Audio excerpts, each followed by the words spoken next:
Bonsoir à toutes et à tous, heureux de vous retrouver pour une nouvelle semaine d'actualité dans la tranche info en direct sur votre antenne Canal 10 Télévision, avec au programme de cette soirée Info 10, le journal local et régional qui sera suivi du focus, une heure de débrief sur l'actualité. Et l'actualité en ce moment, c'est le coronavirus, Covid-19.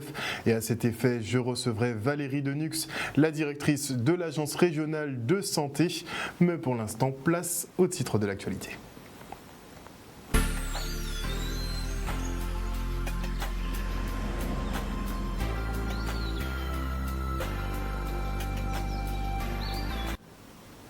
Nous sommes le lundi 2 mars 2020 et voici les titres de cette Info 10.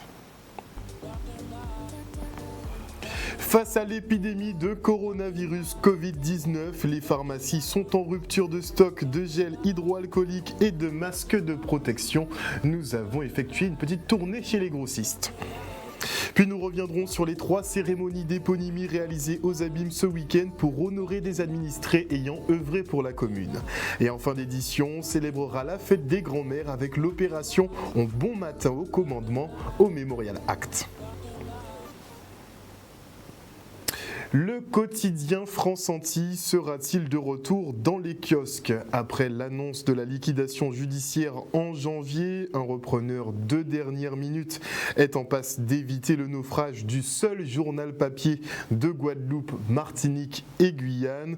En effet, le tribunal de commerce de Fort-de-France avait validé le 20 février dernier la prolongation de l'activité du groupe France-Antilles jusqu'au 10 mars, de quoi permettre à Xavier Niel, patron de l'opérateur téléphonique Free, mais aussi coactionnaire du journal Le Monde, de l'Obs et du groupe Nice Matin, de faire une offre de reprise. La procédure de licenciement est donc suspendue pour les 235 salariés, mais seuls 50% d'entre eux devraient voir le maintien de leur poste au sein du journal, puisqu'on a annoncé entre 115 et 135 postes maintenus. Et la colère gronde à la municipalité de Sainte-Rose et pour cause, les salaires de janvier n'ont toujours pas été versés et il semblerait que les syndicats effectivement se préparent à passer à l'action. Et suite au décès de la directrice de l'école Morne-Zizi à Sainte-Rose, les parents d'élèves s'étonnent qu'aucun dispositif n'ait été mis en place pour le soutenir les enfants psychologiquement. Ils étaient donc mobilisés ce matin devant l'établissement. Le reportage. Alors, il y a eu le décès de la directrice et maîtresse de la classe de CM1, CM2, dans laquelle est mon fils. Et en fait, depuis cela, rien n'a été fait vis-à-vis des élèves, notamment une cellule psychologique qui avait été prévue le 25 janvier, qui n'a pas été tenue. Il y a effectivement eu une cellule d'écoute pour les professeurs qui s'est fait à la mairie. Aujourd'hui, on rencontre le recteur et le recteur nous dit... L'inspecteur. On rencontre l'inspecteur et l'inspecteur nous dit aujourd'hui qu'en fait, il ne pouvait pas avoir le numéro des parents pour prévenir en fait qu'il y avait cette cellule d'écoute qui aurait pu être faite pour les enfants. Aujourd'hui, on arrive à l'école, rien n'est fait. Les enfants n'avaient pas de professeur, les enfants n'avaient pas de psychologue de prévu ce matin. Donc, on ne sait pas ce qu'il en est, on ne sait pas ce qui va être fait, puisqu'il nous promet des choses, mais apparemment, il y a un professeur qui devait arriver ce matin et il nous dit que ce professeur a été voir son médecin ce matin. On trouve ça plutôt bizarre. C'est la grande interrogation, vu comment est traitée et gérée la situation par monsieur l'inspecteur qui nous a reçus. Mais il y a eu des échanges très, très houleux. Il nous fait dire qu'on n'a rien à craindre, que nos enfants sont pris en charge. Mais en fait, ce n'est pas le cas, car effectivement, la prof qui est venue ce matin devait se rendre à Castel. Elle nous a dit elle-même qu'elle a reçu un coup de téléphone sur la route pour venir ici. Et ce qui est incroyable, c'est que ça fait maintenant plus de 3 semaines et il n'y a pas un prof attitré à cette classe CM1, CM2 pour le restant de l'année pour que les enfants soient pris en charge et en confiance. Et pas recevoir les parents ce matin, qu'il n'y ait personne du rectorat devant l'école ce matin, on trouve ça incroyable. On était tous surpris. C'est juste fou. Il faut savoir qu'il y a 3 psychologues qui sont arrivés là parce qu'ils ont été contactés, ils ont pris sur eux. Personne ne les a missionnés pour venir ici, ils ont pris sur eux, ils se sont contactés et ils viennent pour pouvoir accompagner les enfants.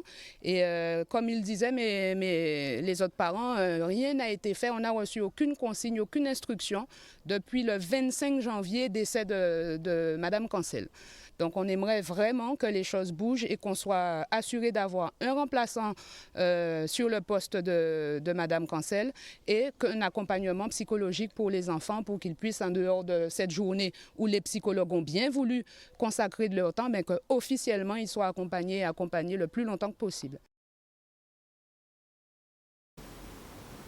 Une erreur de gestion de l'académie qui n'a pas été à la hauteur, selon le recteur Mostafa Fourar, qui répondait aux questions de Dylan Begara. Alors effectivement, cette école Morenzizi de Sainte-Rose qui a connu un drame avant les vacances scolaires, la disparition de sa directrice, le rectorat a été très réactif en mettant en place une cellule d'écoute pour les enseignants. Et c'est vrai qu'avec à la fois la période de grève, à la fois les vacances qui sont arrivées, je crois que peut-être il y a eu un relâchement. J'ai été averti ce matin que les parents se sont trouvés face à une situation où il n'y avait pas une directrice qui devait être là par intérim. J'ai réagi en demandant à l'inspecteur de circonscription de se rendre sur le site. Il y a eu des malentendus de part et d'autre, je pense. Je dois reconnaître que l'éducation nationale n'a pas vraiment été à la hauteur ce matin pour cette situation, pour la gestion de cette situation. Donc c'est pour cela que j'ai demandé à la directrice académique, qui est mon adjointe, de se rendre directement avec l'écoute, avec la négociation. Les choses sont rentrées dans l'ordre. D'ailleurs, il y a eu des assistances sociales qui sont arrivées déjà ce matin et les choses se mettent en place. Donc normalement, la reprise est dès aujourd'hui et la mise en place de la cellule, je crois savoir que c'est même dès aujourd'hui. Et au plus tard, demain, je pense qu'elle sera mieux structurée. Je vais voir aussi en termes d'accompagnement, de direction, il nous faut effectivement quelqu'un qui dirige l'école. On ne peut pas laisser l'école dans cette situation. Je pense qu'il y a eu des couacs internes à l'éducation nationale. J'assume la responsabilité et j'espère que les équipes ont bien enregistré qu'il va falloir régler ce problème le plus rapidement possible. Un rectorat qui admet donc ses fautes et contrairement à l'intox qui a circulé ces derniers jours sur les réseaux sociaux, eh bien les cours ont bien repris aujourd'hui. Les enfants ont regagné les bancs de l'école, mais les parents s'interrogent sur les mesures de sécurité sanitaire prises dans les établissements. Alors, quelles sont-elles? On écoute le recteur. D'abord, il faut rappeler que la crise, elle n'est pas au niveau de la Guadeloupe, elle n'est pas au niveau de l'académie, elle est au niveau, même pas simplement au niveau national, elle est au niveau international. Donc c'est une crise qui est gérée au niveau national par le ministère des Solidarités et de la Santé, en collaboration avec d'autres ministères et en particulier l'Éducation nationale. Donc d'abord, il y a des recommandations qui ont été faites au niveau national, des préconisations, il y a des protocoles qu'il faut mettre en place. Les chefs d'établissement, les directeurs d'école, les inspecteurs ont été destinataires pendant les vacances de toutes les mesures à mettre en place. Et aujourd'hui, l'Académie de la Guadeloupe n'est pas encore concernée par le développement de ce virus parce que jusqu'à aujourd'hui, nous n'avons aucun cas déclaré en Guadeloupe. En fait, il y a 3 phases, 3 périodes dans la gestion de crise. Il y a la première période qui était au niveau national d'empêcher l'installation de ce virus. Maintenant, on est dans la deuxième période qui est d'empêcher la propagation du virus.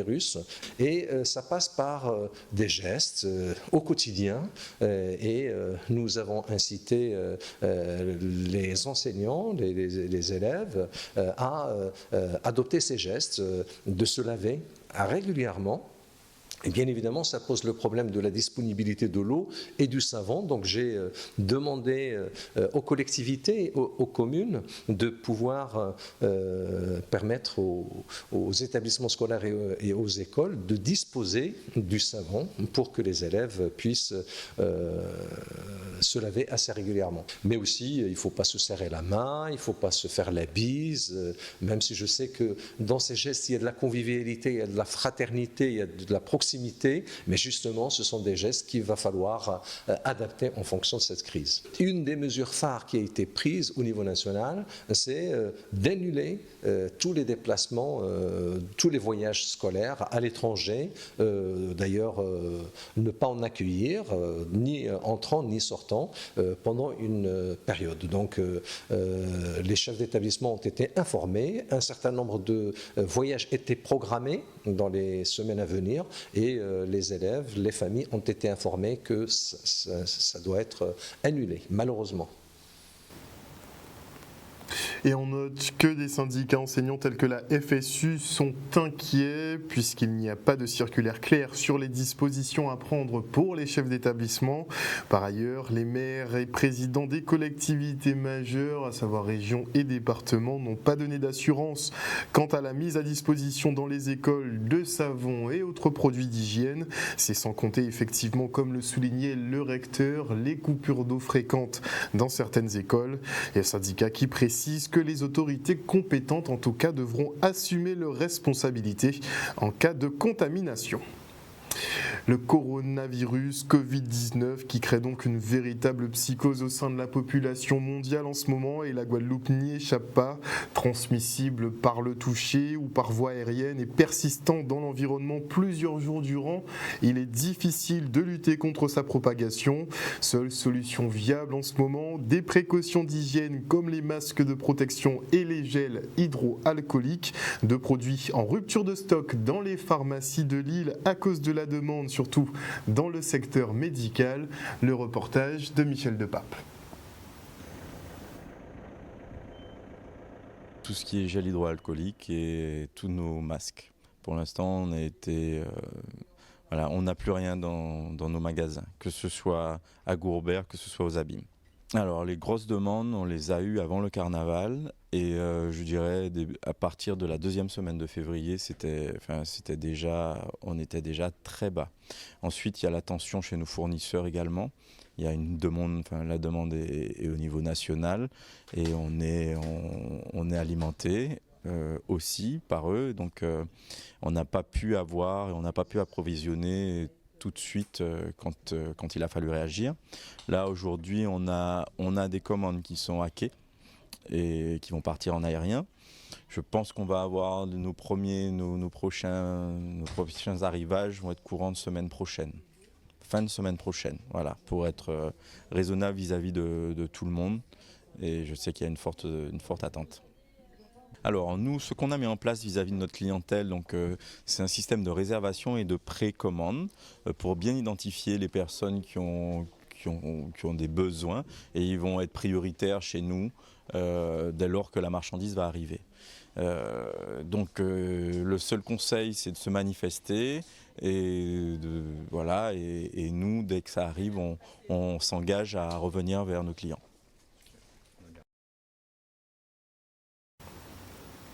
Et concernant les masques de protection, il en existe plusieurs types de modèles hiérarchisés selon leur degré de filtration. Vous avez donc le modèle FFP1 qui bloque 78% des particules, le FFP2 qui est très recherché, lui, 92% des particules, et le plus efficace et aussi plus rare et plus coûteux, c'est bien le FFP3 qui lui retient 98% des particules, des masques dont les prix commencent effectivement à s'envoler avec ces pénuries. Et en raison de l'épidémie de coronavirus Covid-19, le Salon de l'Agriculture a fermé ses portes un peu plus tôt que prévu, soit le samedi au lieu du dimanche. Mais une grosse affluence a été notée évidemment sur les stands de Guadeloupe. Une bonne nouvelle, le reportage. L'agriculture de la Guadeloupe se porte bien, je pourrais dire, autant que des autres agriculture des territoires, avec ses difficultés, avec ses problématiques. Et c'est justement quand nous venons à l'occasion du salon à la porte de Versailles, c'est pour montrer que malgré tout, malgré toutes les difficultés, nous sommes toujours au combat. Nous avons fait des déplacements avec au moins 17 agrotransformateurs et qui ont présenté leurs produits. Nous avons eu sur une innovation de la vanille par exemple, la première fois que nous venons avec la vanille et nous avons pris une médaille d'or. Nous avons des médailles d'or sur les rhums et d'autres médailles, d'autres récompenses. Donc l'ensemble plus que la moitié en tout cas de nos accompagnateurs, de nos agrotransformateurs, nos exploitants qui sont là, ont été valorisés dans leur travail. Et je crois que ça c'est important à signaler. C'est une reconnaissance et qui vous encourage à travailler, qui vous encourage à résister, à continuer à faire ce travail que vous avez choisi. Je dis tout le temps aujourd'hui, on disait autrefois on naissait paysan, aujourd'hui on devient agriculteur. C'est un choix délibéré et que nos amis, tous ceux qui nous accompagnent ont fait. Et je pense que nous devons justement être en capacité d'intéresser la jeune génération à reprendre le flambeau. Et c'est ce que nous faisons, je crois, manifestement, à travers ce salon, ces récompenses, ces jeunes qui nous accompagnent. Je rappelle que nous sommes au salon de l'agriculture, bien sûr, avec une participation de la région Guadeloupe, 50% de notre budget. Mais je dois signaler aussi ce que je n'ai pas fait auparavant. Il y a la ville des Abîmes et Cap Excellence qui ont mobilisé quand même 15 agriculteurs donc qui sont venus et qui découvrent et ils sont enchantés, ils sont émerveillés de voir la reconnaissance qu'on porte à nos productions. Et il y a une demande forte sur nos productions, en tout cas tropicaux. Il y a une demande qu'on doit justement, nous en Guadeloupe, organiser. Nous devons organiser, aller sur d'autres filières qui sont, et le public français, métropolitain en tout cas, est demandeur, je crois que chez nous aussi. Mais donc, cela nous encourage en tout cas à continuer cette profession si noble. On enchaîne avec un sujet détente et la mise à l'honneur d'Abimiens qui prêtent leur nom à des infrastructures de la ville. Au stade des Abîmes, l'ancien footballeur Willy Bourgarel a donc un terrain maintenant de foot synthétique à son nom. Le salon d'honneur, lui, est baptisé Henri Augustine en hommage à cet ex-entraîneur du Sirocco. Et Marie-Lise Sanctussi, elle a désormais une résidence locative éponyme à Grand-Camp pour toutes ces années d'enseignement. Le reportage. Les Abîmes honorent régulièrement par des éponymies, des mises à l'honneur, etc. les personnes valeureuses de la ville des Abîmes, qui sont parfois disparues, mais qui sont aussi vivants contemporains. Comme aujourd'hui, nous avons mis à l'honneur Mme Sanctussi, une enseignante émérite, sur Grand-Camp notamment, en lui donnant à son nom l'éponyme de bâtiment, de logement. Nous avons nourri le Willy Bourgarel, que tout le monde connaît, dans le milieu sportif footballistique en tout cas, qui était un des grands acteurs du Grand Sirocco. À l'époque, il a été champion de la Guadeloupe. Nous avons donné l'éponyme au niveau du terrain synthétique, qui se trouve derrière le stade. Nous avons mis à l'honneur également Henri Augustine, l'ancien entraîneur du Sirocco, le Grand Sirocco encore une fois, et qui nous a donné des titres de champion, et à qui nous avons donné l'éponyme du salon d'honneur du stade des Abîmes, René-Serge Nabajot. Je remercie le maire de la ville des Abîmes et le conseil municipal de m'honorer de cette manière. C'est une grâce de pouvoir honorer un enseignant qui a travaillé pour le bien de cette génération. C'est depuis l'arrivée de Henri Augustine que l'image du football guadeloupéen avait changé parce que c'était un entraîneur professionnel. Il avait commencé un système qui n'existait pas encore ici avant son arrivée, qui permettrait à les joueurs de jouer, s'entraîner tous les jours. C'est-à-dire comme des vrais professionnels, du lundi au samedi, tous les jours. Et il avait aussi établi une sorte d'alimentation pour les joueurs qui ne devaient pas manger n'importe quoi. Il avait vraiment pris les joueurs du Sirocco en main comme des joueurs professionnels. Et c'est pour cette raison qu'on a eu ce résultat qu'on a eu en 84-85. On se rend maintenant au Memorial Act pour l'opération Bon Matin au commandement avec Kamojaka qui offrait effectivement aux grands-mères une belle célébration.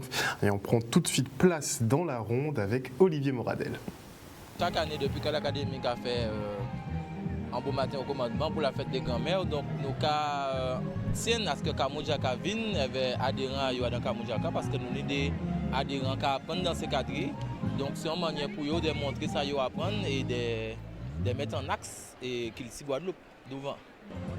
Ça représente beaucoup de choses, c'est-à-dire que comme ce que les grands-parents, les arrière-grands-parents nous ont laissé, alors on est en train de revaloriser, de défendre ces traditions guadeloupéennes et surtout marguerantaises.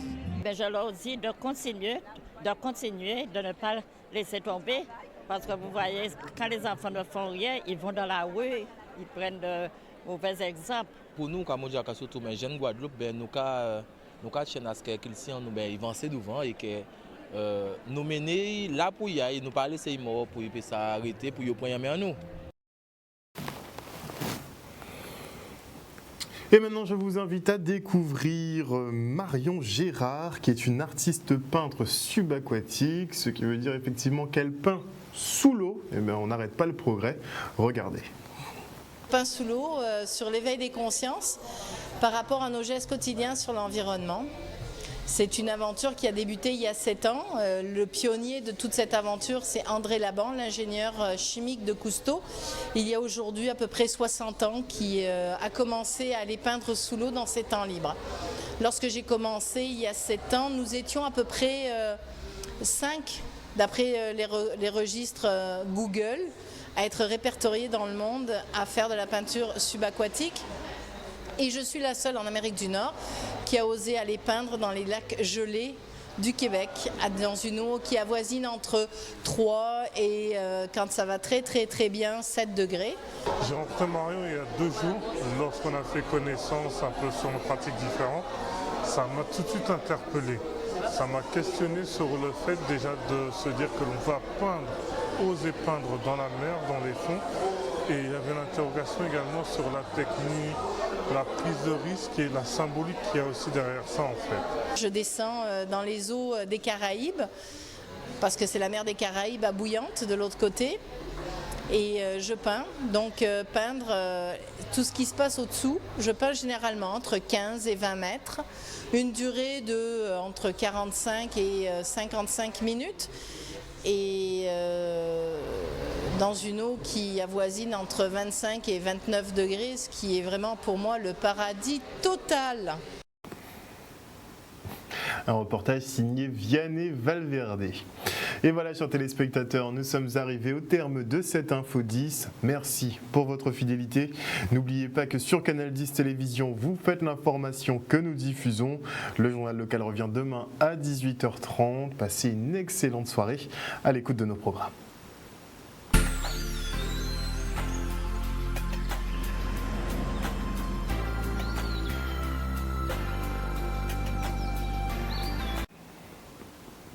À venir dans la tranche info sur Canal 10, et bien exceptionnellement, puisque nous sommes en période électorale, vous le savez techniquement, il n'y a pas de focus, mais cas de force majeure oblige.